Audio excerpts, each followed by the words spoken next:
So, hello Afnan, once again a very good morning to you. Welcome to our science class जिसमें हम लोग पढ़ रहे हैं अपना चैप्टर साउंड। तो आज हम लोग काफ़ी दिनों बाद वीडियो क्लास में मिल रहे हैं क्योंकि काफ़ी लंबी छुट्टी हुई, 2 दिन तुम्हारी वजह से और 1 दिन संडे की छुट्टी।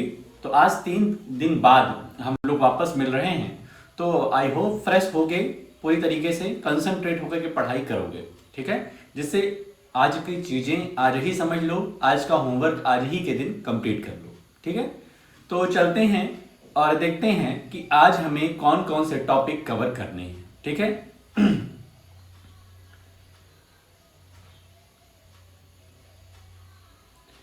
तो ये रही अपनी पीपीटी जिसमें हमें कौन कौन से कौन कौन से टॉपिक कवर करने हैं ये देख लेते हैं। Chapter number 11 sound.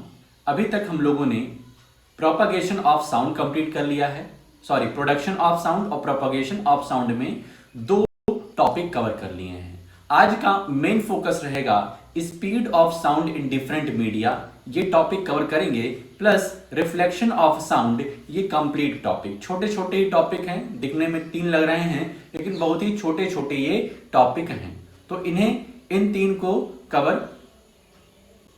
करेंगे हम आज के वीडियो में। पूरी तरीके से कंसंट्रेट रहिए जिससे सब कुछ क्लियर रहे और शाम को तुम अच्छी खासी समरी दे सको, शांत ना हो जाओ भाई, ठीक। ये रहा अपना topic speed of sound in different media, ठीक है। मतलब कि जो डिफरेंट मीडियम होते हैं, ठीक है, एयर है, सॉलिड है और लिक्विड है, ये डिफरेंट मीडियम है जिसमें साउंड ट्रेवल होता है। मीडियम होना बहुत ही जरूरी है साउंड के प्रोपगेशन के लिए, साउंड को ट्रेवल करने के लिए मीडियम होना बहुत ही जरूरी है। मीडियम नहीं होगा तो साउंड ट्रेवल नहीं करेगी। तो हम देखेंगे इस टॉपिक में कि डिफरेंट मीडियम में साउंड किस तरीके से ट्रेवल करती है, साउंड किस तरीके से ट्रेवल करती है। Sound propagates through a medium at a finite speed. The sound of a thunder is heard a little later than the flash of light is seen. So we can make out that sound travels with a speed which is much less than the speed of light. कह रहे हैं sound जो propagate होता है किसी medium में, उसकी speed जो होती है फाइनाइट होती है, मतलब कि फिक्स्ड होती है। ऐसा नहीं कि इनफाइनाइट स्पीड है, ठीक है, फाइनाइट स्पीड होती है। और कह रहे हैं कि थंडर के समय, जिस समय बिजली कड़कती है, बादल आपस में टकराते हैं और एक तेज से आवाज होती है, तो हमें लाइट पहले दिख जाती है। अगर तुमने कभी ऑब्जर्व किया हो तो जो 2 बादल टकराते हैं तो लाइट हमें, उनके टकराने से जो लाइट एनर्जी प्रोड्यूस हुई है वो पहले हमें दिख जाती है और सिर्फ कुछ सेकंड बाद हमें साउंड सुनाई देता है, ठीक है। ऐसा तुम देखे होगे। तो इससे हम कह सकते हैं भाई दोनों चीज एक साथ हुआ, ठीक है। जब बादल आपस में टकराए तो उसी समय लाइट प्रोड्यूस हुई, उसी समय साउंड भी प्रोड्यूस हुआ उनके लड़ने से। लेकिन हम हैं बहुत दूर, लाइट ट्रेवल जल्दी करती है, लाइट की स्पीड तेज है तो वो हम तक जल्दी पहुंच गए, लेकिन साउंड की स्पीड जो है वो थोड़ी सी कम होती है इन कंपैरिजन ऑफ लाइट, तो वो थोड़ी सी देर में पहुंचती है। The speed of sound depends on the properties of the medium through which it travels. Sound की स्पीड डिपेंड करती है कि मीडियम किस तरीके का है, मीडियम की प्रॉपर्टीज क्या है, उस पर डिपेंड करती है साउंड की speed. You will learn about the dependence in higher classes. कह रहे हैं इसके बारे में तुम अपने बड़े क्लासेस में पढ़ोगे। अभी बस यही जानो कि साउंड की स्पीड लाइट के कंपैरिजन में कम होती है और साउंड की स्पीड डिपेंड करती है कि मीडियम कैसा है, मीडियम की प्रॉपर्टीज क्या है। The speed of sound in a medium depends on temperature of the medium. बहुत ध्यान से इस टॉपिक को समझो भाई कि साउंड की स्पीड क्या होगी, ये मीडियम के टेम्परेचर पे डिपेंड करता है। The speed of sound decreases when we go from solid to gaseous state. Solid से गैसियस स्टेट में हम जा रहे हैं तो हमारे साउंड की स्पीड क्या होगी, कम होगी, डिक्रीज करेगा। मतलब किसी सॉलिड में जो हमारे साउंड की स्पीड होगी वो ज्यादा तेज होगी, लेकिन गैसियस स्टेट में जाएंगे तब उसकी स्पीड कम हो जाएगी। in any medium as we increase the temperature the speed of sound increases। और दूसरी बात कह रहे हैं, पहली बात ये कहे कि सॉलिड में साउंड की स्पीड ज्यादा होती है और जब गैसियस स्टेट में जाते हैं तो उसकी स्पीड डिक्रीज कर जाती है। दूसरी बात बोल रहे हैं कि जैसे जैसे हम मीडियम का टेम्परेचर बढ़ाते जाते हैं, इंक्रीज करते जाते हैं, साउंड की स्पीड भी इंक्रीज कर जाती है। For example the speed of sound in air is 331 metre per second at 0 degree Celsius and 344 metre per second at 22 degree Celsius. मतलब जब हमने 22 डिग्री सेल्सियस टेम्परेचर कर दिया तब उसकी स्पीड 331 से 344 पहुंच गई, तो इंक्रीज हो रही है। तो स्पीड ऑफ साउंड डिपेंड करता है कि टेम्परेचर कैसा है। मीडियम का टेम्परेचर बढ़ेगा तब हमारी स्पीड बढ़ेगी, टेम्परेचर घटेगा तो हमारी स्पीड घटेगी। The speed of sound at a particular temperature in various media are listed in table 11.1। You need not memorise the values. कह रहे हैं यहां पर कुछ वैल्यू दी गई है कि सॉलिड स्टेट में एल्यूमिनियम सब्सटेंस रहेगा तब साउंड की स्पीड क्या होगी, निकल जब सब्सटेंस रहेगा, ये सब वो एलिमेंट्स दिए गए हैं। ठीक है, तो इनकी ये सब स्पीड है, इनको याद करने की जरूरत नहीं है, बस समझ जाओ। और यहां पर तुम्हें कुछ जो लिखना होगा वो बता देते हैं। ये वाला topic, the speed of sound decreases when we go from solid to gaseous state. पहली लाइन ये लिख देना, फिर ये लिखना in any medium as we increase the temperature the speed of sound increases.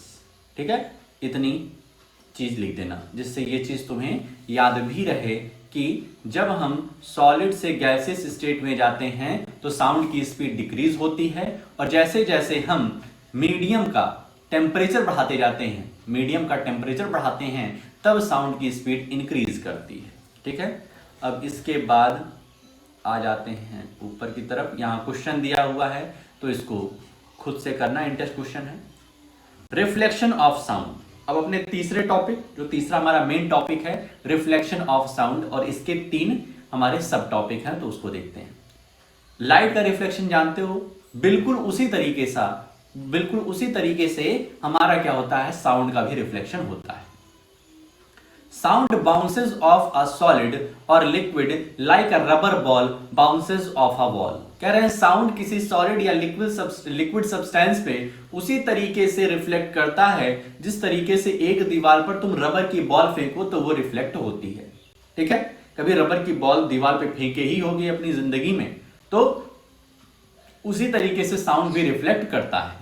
Like light, sound gets reflected at the surface of solid or liquid and follows the same laws of reflection as you have studied in earlier classes। कह रहे हैं light की तरीके से बिल्कुल ही जैसे तुम light का रिफ्लेक्शन होता है उसी तरीके का हमारा साउंड का भी रिफ्लेक्शन होता है। सेम प्रॉपर्टीज, सेम कैरेक्टरिस्टिक्स होती है।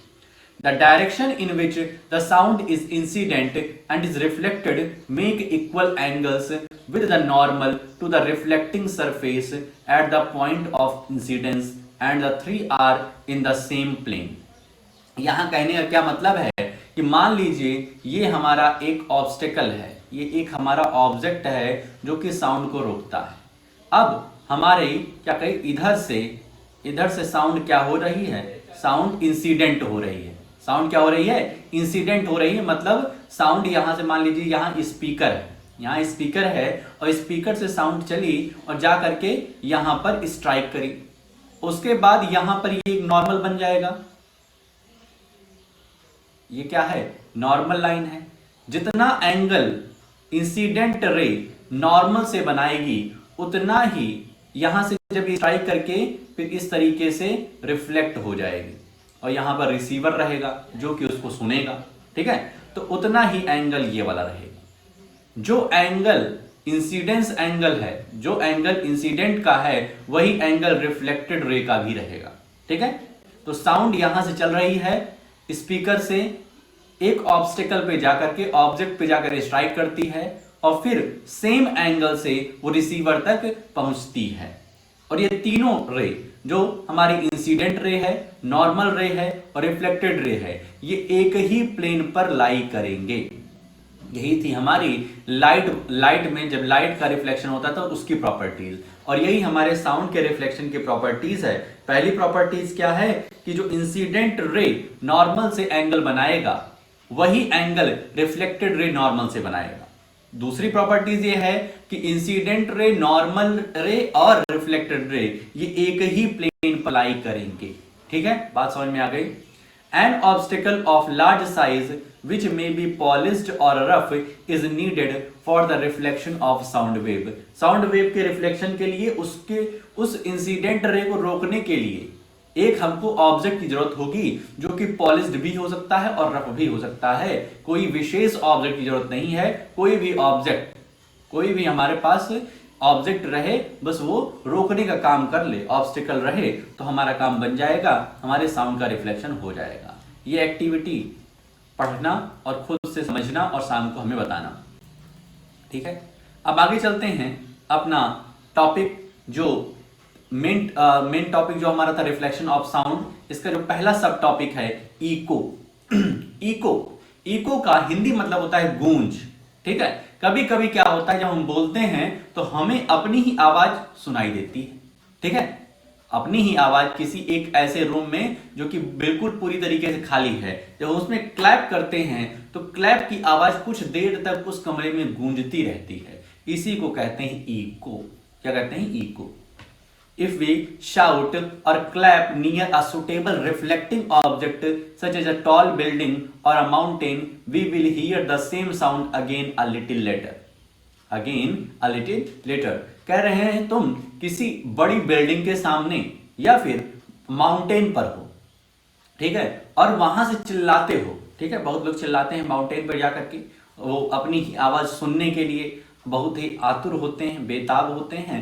तो वहां से वो चिल्लाते हैं या क्लैप करते हैं तो उनको अपनी ही साउंड कुछ देर बाद सुनाई देती है। This sound which we hear is called an echo, और इस साउंड को कहते हैं echo. The sensation of sound persist in our brain for about 0.1 second. बहुत ध्यान समझो, ये क्या लिखा हुआ है? The sensation of sound persist in our brain for about 0.1 second. मतलब जो साउंड की सेंसेशन होती है, साउंड की समझ जो होती है, वो हमारा माइंड जो है, ब्रेन जो है, वो 0.1 सेकेंड तक अपने पास रखता है। ठीक है, 0.1 सेकेंड तक इसके पास मेमोरी रहती है कि हाँ कौन सा साउंड हमने सुना। ठीक है, to hear a distinct echo, the time interval between the original sound and the reflected one must be at least 0.1 second। तो ध्यान समझो, यहां पर थोड़ा सा चीजें टफ हैं। पहली बात ये कहे कि हमारे ब्रेन को साउंड की सेंसेशन समझने के लिए, साउंड की समझ रखने के लिए 0.1 सेकेंड का टाइम रहता है। ठीक है, 0.1 सेकेंड तक साउंड की मेमोरी रहती है कि हाँ हमने सुना है। तो जो हमारी मेन साउंड है, हमारी मेन साउंड मुंह से निकल रही है, एक स्पीकर से निकल रही है और रिफ्लेक्ट होकर के वापस आ रही है। तो रिफ्लेक्ट होकर के वापस आने में 0.1 सेकेंड का समय होना चाहिए, तभी हमारा माइंड उस सेकेंड वाली साउंड को क्या कर पाएगा? सेंस कर पाएगा। लेकिन अगर 0.1 सेकेंड के पहले ही आवाज इको होकर के वापस आ जा रही है, तब हमारा माइंड उसे सेंस नहीं कर पाएगा। समझ रहे हो बात को? हमारे माइंड को सेंसेशन करने का, वो साउंड की सेंस करने का 0.1 सेकेंड का टाइम है। ठीक है, अगर कोई आवाज जो हम बोल रहे हैं इको होकर के 0.1 सेकेंड के पहले ही आ जाती है तो हमारा माइंड उसे नहीं समझ पाएगा, हमारा माइंड उसे नहीं समझ पाएगा। जैसे जो ट्यूब लाइट होती है वो जलती रहती है और बुझती रहती है, ऐसा नहीं कि कॉन्स्टेंटली जल रही है। ठीक है, वो जलती और बुझती रहती है, लेकिन हमारी आई उसको रिसीव नहीं कर पाती, सेंस नहीं कर पाती, इसलिए हमें क्या दिखाई देता है कि कोई लाइट लगातार जल रही है, कॉन्स्टेंटली जल रही है, लेकिन उसके पीछे वो लाइट जलती और बुझती रहती है। कई बार, एक सेकंड में कई बार उसका क्या होता है? जलना और बुझना होता है, लेकिन हमारी आई से सेंस नहीं कर पाती क्योंकि वो बहुत ही रैपिड मूवमेंट होता है उसका। उसी प्रकार से हमारे माइंड का जो समय उसको सेंस करने लगता है साउंड को, 0.1 सेकेंड का समय लगता है सेंस करने में किसी साउंड को। तो इको होने में 0.1 सेकेंड से ज्यादा का समय लगेगा, तभी हमारा माइंड उसे समझ पाएगा, नहीं तो कह देगा यार एक ही आवाज तो है, कहां दो आवाज आ रही है। if we take the speed of sound to be 344 metre per second at a given temperature, अगर हम साउंड की स्पीड को 344 मीटर पर सेकेंड ले लें 22 डिग्री सेल्सियस पे, the sound must go to the obstacle and reach back the ear of the listener और reflection after 0.1 second, hence the total distance covered by the sound from the point of generation to the reflecting surface and back should be at least 344 metre per second multiplied by 0.1 second is equal to 34.4 metre. कहने का क्या मतलब हुआ कि जैसे हमारा speaker से sound निकली और साउंड की स्पीड क्या है 344 metre per second, 344 metre per second की स्पीड से निकल रहा है और कह रहे हैं कि 0.1 सेकेंड का समय लगना चाहिए यहां से साउंड पहुंचे ऑब्स्टेकल पे, ये ऑब्स्टेकल है, और उसके बाद वापस आए। इसमें कितना समय लगना चाहिए 0.1 सेकेंड। बहुत ही ध्यान समझो, फिर से हम फिगर बना रहे हैं,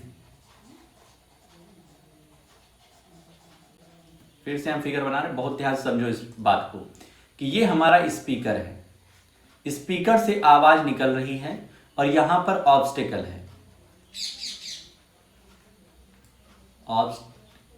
अरे यार, ऑब्स्टेकल, ठीक है, ऑब्स्टेकल है, ठीक है, बड़ा सा माउंटेन है। अब साउंड यहां से गई और यहां से रिफ्लेक्ट होकर के वापस हमारे यहां पर आ जाएगी जहां पर आदमी ने चिल्लाया था कि हेलो हाउ आर यू, ठीक है। तो यहां से चिल्लाया था और रिफ्लेक्ट होकर के वापस इसके पास आ रही है। अब अभी हमने पढ़ा है कि ये जो टाइम ड्यूरेशन है ये कम से कम 0.1 सेकेंड का होना ही चाहिए, 0.1 सेकेंड का होना ही चाहिए। इससे कम का अगर हुआ तो हमें साउंड दो नहीं सुनाई देगी, एक ही सुनाई देगी, ठीक है। तो स्पीड क्या है 344 metre per second, 344 metre per second की स्पीड है। टाइम कितना लग रहा है 0.1 सेकेंड का, टाइम कितना है 0.1 सेकेंड का। तो हमें बताना है कि कितनी दूरी होगी इस स्पीकर से लेकर के वापस से स्पीकर तक पहुंचने की कितनी दूरी होगी, ठीक है। तो distance is equal to speed या वेलोसिटी मल्टीप्लाइड बाय टाइम होता है। तो वेलोसिटी कितना है 344 मल्टीप्लाइड बाय टाइम कितना है 0.1, इनको हम मल्टीप्लाई कराएंगे तो 34.4 मीटर। मतलब कि स्पीकर से ऑब्स्टेकल की दूरी और फिर ऑब्स्टेकल से स्पीकर की दूरी 34.4 मीटर होनी चाहिए, 34.4 मीटर होनी चाहिए। मतलब कि अगर हमें यह बताना हो कि स्पीकर से ऑब्स्टेकल की दूरी कितनी है, ये तो डबल टाइम डिस्टेंस है ना, कि स्पीकर से ऑब्स्टेकल और ऑब्स्टेकल से वापस स्पीकर की ये दूरी दी गई है। लेकिन अगर हमें बताना हो कि स्पीकर से ऑब्स्टेकल की दूरी कितनी है तो इसी को हाफ कर देंगे तो हमारा आ जाएगा आंसर 17.2 मीटर। ये बात को समझे कि नहीं समझे, फिर से समझो क्या बोले कि हमारा स्पीकर है, हम यहां से बोल रहे हैं, ठीक है, हम यहां से बोल रहे हैं और एक माउंटेन, एक मिनिमम डिस्टेंस हमको निकालनी है कि कितनी दूरी पर ऑब्स्टेकल होगा जिससे हमें दो आवाज सुनाई देगी। तो हमने तेजी से बोला हेलो हाउ आर यू, और स्पीड हमारी क्या रही 340, साउंड की स्पीड रही 344 मीटर पर सेकेंड। अभी हमने पढ़ा है कि इको होने का जो समय है वो कम से कम 0.1 सेकेंड होना चाहिए, इससे कम हुआ तो दो आवाज हमको नहीं सुनाई देगी, ठीक है। तो 0.1 सेकेंड टाइम ले लिया हमने, टोटल डिस्टेंस आ गई, distance is equal to speed multiplied by velocity multiplied by time, और इस तरीके से हमने निकाल दिया 34.4 मीटर की हमारी डिस्टेंस हो गई। अब ये तो डबल टाइम की डिस्टेंस है, आना जाना वाली डिस्टेंस है, दोनों डिस्टेंस को मिला दिया गया है। यदि एक तरफ की डिस्टेंस निकालेंगे मतलब कि स्पीकर से लेकर के ऑब्स्टेकल की दूरी कितनी होगी तो 17.2 मीटर। तो मतलब कि स्पीकर और ऑब्स्टेकल के बीच की जो मिनिमम दूरी है वो 17.2 मीटर होनी चाहिए, तभी हमें इको सुनाई देगा। यही चीज यहां पर लिखा है। Thus for hearing distinct echoes, the minimum distance of the obstacle from the source of sound must be half of this distance, that is 17.2 meter. This distance will change with the temperature of air. बिल्कुल भाई, क्योंकि temperature, जब हम temperature को increase करेंगे तो speed जो इसकी 344 मीटर पर सेकेंड है ये और बढ़ेगी। Echoes may be heard more than once due to successive और मल्टीपल रिफ्लेक्शन। कह रहे हैं इको हमें कई सुनाई देगी अगर उसमें सक्सेसिव रिफ्लेक्शन होगा, कई सारे रिफ्लेक्शन होंगे तो हमें कई सारी आवाज सुनाई देगी। ठीक है, the rolling of thunder is due to the successive reflection of the sound from a number of reflecting surfaces such as the clouds and the land. कह रहे हैं थंडर के समय में हमें एक ही आवाज कई बार सुनाई देती है ड्यू टू इको, क्योंकि उसमें मल्टीपल रिफ्लेक्शन होता है। क्लाउड से लेकर के लैंड, फिर लैंड से क्लाउड, इस तरीके से साउंड रिफ्लेक्ट करता रहता है जब तक उसमें एनर्जी रहती है। ठीक, तो इस तरीके से रहा इको का अपना चैप्टर, सॉरी इको का अपना टॉपिक। चैप्टर तो अपना पूरा का पूरा साउंड ही है। अब दूसरा सब टॉपिक आता है रिवर्बरेशन। रिवर्बरेशन, रिवर्बरेशन क्या है? ये भी बहुत ही आसान चीज है, जिस तरीके से इको है थोड़ा सा उसका प्रो लेवल है। A sound created in a big hall, a sound created in a big hall will persist by repeated reflection from the walls until it is reduced to a value where it is no longer audible।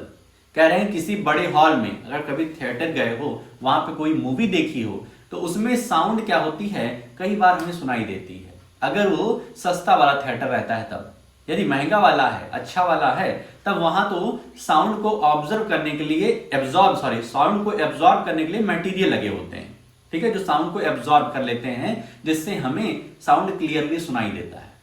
ठीक, foam वगैरह लगाए जाते हैं, अभी पढ़ेंगे कि वो कौन कौन से एब्जॉर्ब करने वाले मटेरियल होते हैं। ठीक है, तो यहां पर हम ये बता रहे हैं कि जो साउंड बड़े बड़े बिग हॉल में तब तक रिफ्लेक्ट करते रहते हैं, तब तक उनके बीच में रिफ्लेक्शन होता है, साउंड का रिफ्लेक्शन होता है, जब तक कि साउंड में एनर्जी रहती है। साउंड की जो स्पीड है वो जब तक जीरो नहीं हो जाएगी तब तक वो सक्सेसिव रिफ्लेक्शन उनका चलता रहेगा, एक सरफेस से दूसरे सरफेस, दूसरे से तीसरे, इस तरीके से मूवमेंट होता रहेगा। The repeated reflection that results in this persistence of sound is called reverberation. तो रिवर्बरेशन क्या होता है कि जो रिपीटेड रिफ्लेक्शन होता है, जो हमारा रिपीटेड रिफ्लेक्शन एक बंद पड़े घर में जिसमें ज्यादा सामान नहीं रखा हुआ है, बहुत ही कम सामान रखा हुआ है, तो वहां पर रिपीटेड रिफ्लेक्शन होगा, क्योंकि सामान ज्यादा रहेगा तो साउंड को एब्जॉर्ब कर लेगा अपने अंदर। लेकिन यदि सिर्फ और सिर्फ दीवारें हैं तो वहां पर कम कम कम एब्जॉर्ब होगा साउंड। ठीक है, तो repeated reflection that results in this persistence of sound is called reverberation. In an auditorium और big hall excessive reverberation is highly undesirable.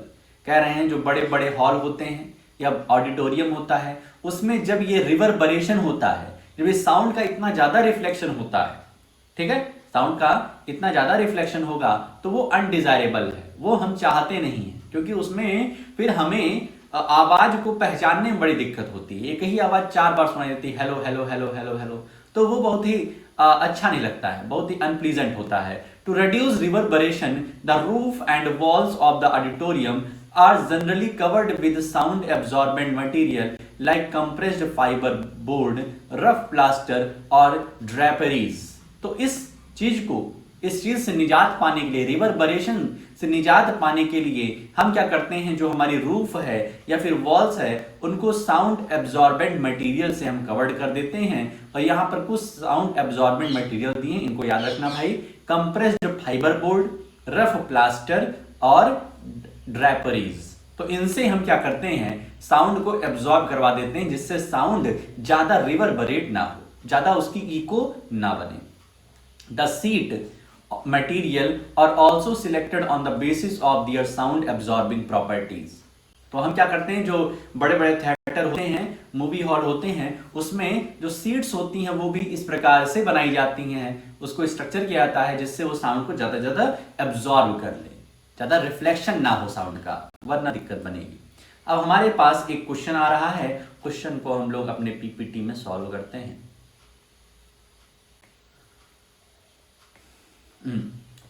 A person clapped his hands near a cliff। Cliff का मतलब जानते हो क्या होता है?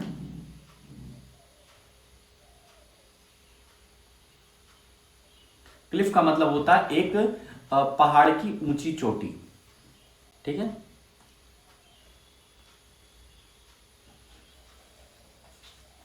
A person clapped his hands near a cliff and heard the echo after 2 seconds.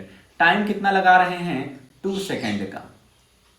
What is the distance of the cliff from the person if the speed of the sound v is taken as 346 metre per second? Velocity कितना हो गया? 346 metre per second, ठीक है।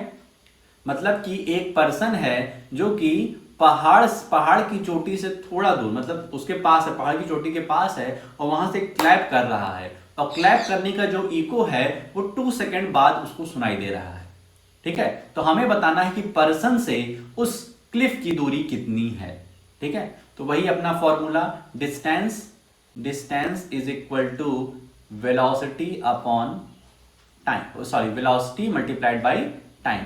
Velocity है 2 second और time है 346, क्या कर रहे हैं, वेलोसिटी है 346 मीटर पर सेकेंड और टाइम है अपना 2। इसको मल्टीप्लाई करें तो 2 6 जा 12, 2 कैरी 1, 2 4 जा 8 1 9 और 2 3 जा 6, 692 मीटर। तो ये डिस्टेंस हमारी आ गई। ये डिस्टेंस कौन सी डिस्टेंस है? वो पर्सन से क्लिफ और क्लिफ से वापस पर्सन, ठीक है। मतलब ये 2 टाइम्स डिस्टेंस है, ठीक है। पर्सन से क्लिफ और क्लिफ से वापस पर्सन आने में जो इको ने डिस्टेंस कवर किया है वो 692 मीटर है। लेकिन हमें क्या बताना है? Distance of the Cliff from the person. सिर्फ हमें बताना है कि पर्सन से क्लिफ की दूरी कितनी है। Therefore distance of Cliff from the person is equal to 692 divided by 2 is equal to 346 metre. उसका हम आधा कर देंगे क्योंकि हमें सिर्फ एक तरफ का डिस्टेंस बतानी है, दोनों तरफ की नहीं बतानी है, ठीक है। तो इस तरीके से हो जाएगा भाई, ठीक है। वापस से अपनी एनसीईआरटी पे हम आते हैं।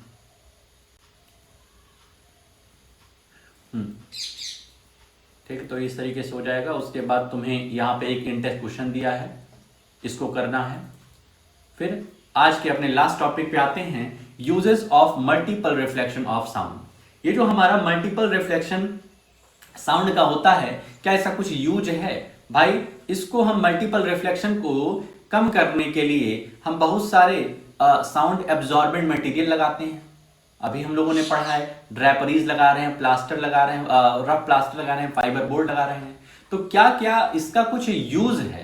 क्या मल्टीपल रिफ्लेक्शन जो साउंड होता है इसका क्या यूज कर सकते हैं? तो कुछ यूजेज यहां पे दिए गए हैं। फर्स्ट है मेगाफोन्स।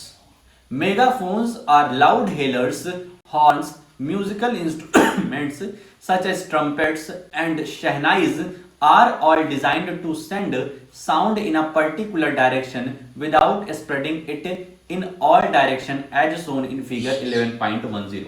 कह रहे हैं जो मेगाफोन होता है, हॉर्न होता है, शाइनाई होती है, ये इस तरीके से स्ट्रक्चर की जाती है कि इसका रिफ्लेक्शन ऑफ साउंड जो है, रिफ्लेक्शन ऑफ साउंड जो हो रहा है ये एक डायरेक्शन में जाए, ठीक है, मल्टीपल डायरेक्शन में ना जाए, ठीक है। तो जितने भी रिफ्लेक्शन हो रहे हैं अंदर ही अंदर रिफ्लेक्ट होकर के वापस से एक ही डायरेक्शन में निकल रहे हैं। तो इससे क्या होता है, साउंड हमें बहुत ही प्यारी लगती है क्योंकि उसमें डिफरेंट फ्रीक्वेंसी आती है। जब डिफरेंट फ्रीक्वेंसी रहेगी तो हमें टोन नहीं नोट सुनाई देगा और नोट हमारे लिए प्लीजेंट होता है।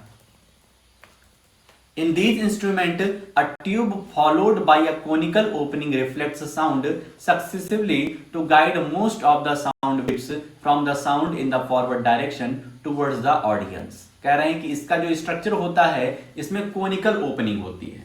कोनिकल ओपनिंग मतलब होता है इस तरीके से ओपनिंग होगी, ठीक है। जब इस तरीके से ओपनिंग होती है तो जितने भी रिफ्लेक्शन होते हैं वो सभी को, जो सक्सेसिव रिफ्लेक्शन होते हैं वो फॉरवर्ड डायरेक्शन में क्या करते हैं, सबको डायरेक्ट करते हैं कि अलाउ करते हैं कि आपको फॉरवर्ड डायरेक्शन जाना है।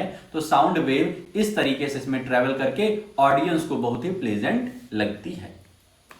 दूसरा यूज क्या है, स्टेथोस्कोप। स्टेथोस्कोप कभी ना कभी डॉक्टर के पास जब गए होंगे तो इस तरीके से स्टेथोस्कोप लगा करके आवाज डॉक्टर क्या करते हैं, दिल की धड़कन को सुन करके बताते हैं कि आखिर दिक्कत कहाँ है बच्चे में।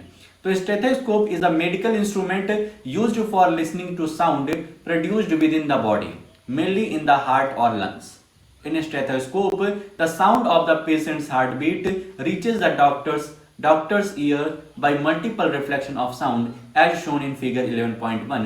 इस तरीके से जो स्टेथोस्कोप का ये वायर होता है, इसमें इस तरीके से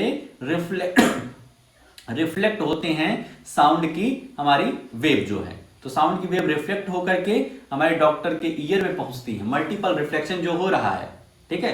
तो साउंड की स्पीड, साउंड का जो मतलब साउंड की इको हो बहुत ही बढ़ जाती है और डॉक्टर्स अच्छी तरीके से उसको सुन पाते हैं, ठीक है। ऐसे डायरेक्ट सुनेंगे तो कम आवाज आएगी, लेकिन जब स्टेथोस्कोप लगाएंगे तो दिल की धड़कन की जो साउंड की वेव है, ठीक है, साउंड की जो वेव है वो मल्टीपल रिफ्लेक्शन करेगी। मल्टीपल रिफ्लेक्शन करेगी तो क्या होगा, आवाज ज्यादा सुनाई देगी, ठीक है, इको होगा उसमें। Third, generally the ceilings of the concert halls, conference halls and cinema halls are curved so that sound after reflection reaches all corners of the hall as shown in figure 11.12। 11.12 में देखो ये source है हमारा, यहां से sound निकल रहा है। तो साउंड निकल रहा है तो हमने क्या किया है, इस हॉल का जो सीलिंग है उसको कर्व बनवाया गया है। कर्व बनवाने से क्या है, जब साउंड की वेव रिफ्लेक्ट कर रही है तो ये सभी डायरेक्शन में पहुंच रही है, मतलब चाहे जहां पे पर्सन बैठेंगे उनको आवाज बराबर सुनाई देगी, ठीक है। तो ये फायदा होता है सीलिंग्स को क्या करते हैं, सीलिंग्स को क्या करते हैं, कर्व बनाने का ये फायदा रहता है। Sometimes a curved soundboard may be placed behind the stage so that the sound after reflecting from the soundboard spreads evenly across the width of the hall। और कभी कभी क्या होता है, जो साउंड बॉक्स है हमारा उसी को कर्व बनवाते हैं, वो वही कर्वेचर रहता है, कर्व स्ट्रक्चर का रहता है, जिससे साउंड क्या हो, रिफ्लेक्ट हो करके सभी डायरेक्शन में जहां जहां पर्सन बैठे हुए हैं वहां तक अच्छे से पहुंचे, उनको अच्छा सुनाई दे, ठीक है। तो इस तरीके से अपना यूज रहा कि किस तरीके से हम लोग मल्टीपल रिफ्लेक्शन का यूज कर सकते हैं साउंड के। अब यहां पर भी एक क्वेश्चन है तुम्हारे पास, ठीक है, why are the ceiling of concert halls curved, अभी डिस्कस किया है, ये थर्ड वाले में ही है, ठीक। तो आज हम लोगों ने जो टॉपिक कवर किया है इसकी अच्छी से रीडिंग कर लेना भाई साहब, जो कहीं भी दिक्कत हो उसको अंडरलाइन करके शाम को पूछ लेना, ठीक है। और जो अंडरलाइन कराया है, 2 ही लाइन अंडरलाइन कराई है, उसको कॉपी में लिख करके सारे इंटरेस्ट क्वेश्चन अपनी कॉपी में सॉल्व करके शाम के 7 बजे के पहले हमें भेज देना। तो आज के लिए अपने इस वीडियो में हम लोग इतना ही रखते हैं, मिलते हैं नेक्स्ट वीडियो में, ओके।